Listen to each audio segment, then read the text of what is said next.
Junior NTR సినిమాలో sir మీరు మారిపోయారు అంటూ పోసాని ఇది చెప్తూ ఉంటారు చూడండి, మీరు నవ్వారు చూడండి సార్, మీరు మీ మాటలో మార్పు వచ్చేసిందని. అట్లాగే చంద్రబాబు గారి గురించి చాలామంది కామెంట్స్ అయ్యే చేస్తున్నారు. మనిషి మారిపోయారు, నవ్వు అనేది ఆయన ముఖంలో చూసేవాళ్ళు కాదు, ఇప్పుడు చాలా ప్లెజెంట్గా నవ్వుతున్నారు.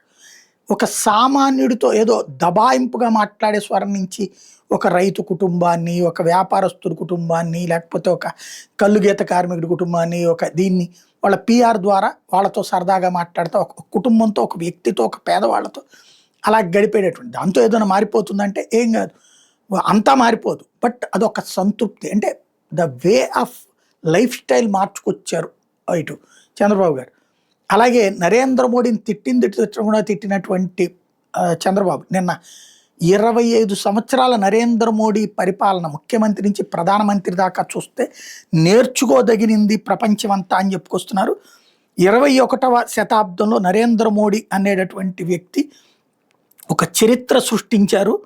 2001లో చీఫ్ మినిస్టర్గా ఎలక్ట్ అయ్యి 25 సంవత్సరాల పాటు దేశంని ప్రపంచమంతా అద్భుతమైనటువంటి స్థితికి తీసుకెళ్లడంలో సక్సెస్ అయ్యారు.